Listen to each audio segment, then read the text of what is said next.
இந்தியாவின் தேசிய மலர் பார்த்தீங்கன்னா தாமரை. பாகிஸ்தானின் தேசிய மலர் என்னன்னு சொல்லி பார்க்கலாமா வாங்க. தாமரை இந்தியாவின் தேசிய மலராகும். இது வந்து 1950ஆம் ஆண்டு ஜனவரி 26 அன்று அதிகாரப்பூர்வமாக தேசிய சின்னமாக அறிவிக்கப்பட்டது. தாமரை தூய்மை, அழகு மற்றது ஆன்மீக முக்கியத்துவத்தை வந்து குறிக்கிறதுன்னே சொல்லலாம். 15ஆம் நூற்றாண்டின் வந்து ரோஜாக்களின் போர் முடிவுக்கு வந்த பிறகு அமைதியின் அடையாளமாக இங்கிலாந்தின் தேசிய மலர் பார்த்தீங்கன்னா டியூடர் ரோஜாவை ஏற்றுக்கொண்டார்களாம். சிவப்பு மற்றது வெள்ளை ரோஜா ஆகிய 2 ரோஜாக்களையும் ஒருங்கிணைத்து உருவானதா. அது மட்டுமில்லாமல் பாகிஸ்தானின் தேசிய மலர் மல்லிகை ஆகும். மல்லிகை அதன் நறுமணம் மற்றது தூய்மையான தோற்றம் காரணமாக தேசிய மலராக வந்து தேர்ந்தெடுக்கப்பட்டதாம்.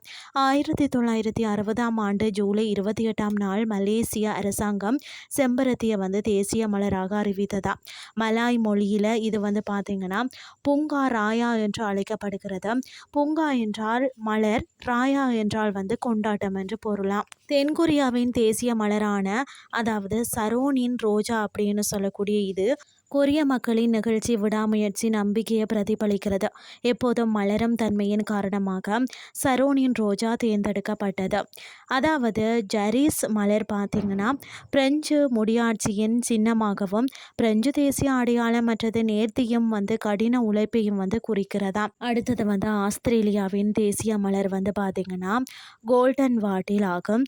இது ஆஸ்திரேலியாவின் தேசிய அடையாளமாகவும் நாட்டின் தேசிய நிறங்களான பச்சை மற்றது தங்க நிறங்களை வந்து பிரதிபலிக்கிறது. நெதர்லாந்துக்கு தேசிய மலர் எதுவுமே இல்லை. ஆனால் தேசிய மலர் போல துலிப் மலர் பரவலாக அறியப்படுகிறது. துலிப் மலர் தோட்டங்கள் மற்றும் ஏற்றுமதிகளுக்காக நெதர்லாந்து மிகவும் பிரபலமாக வந்து இருக்கிறது. இலங்கையின் தேசிய மலர் பார்த்தீங்கன்னா நீல அல்லி. 1986ஆம் ஆண்டு தேசிய மலராக அறிவிக்கப்பட்டது.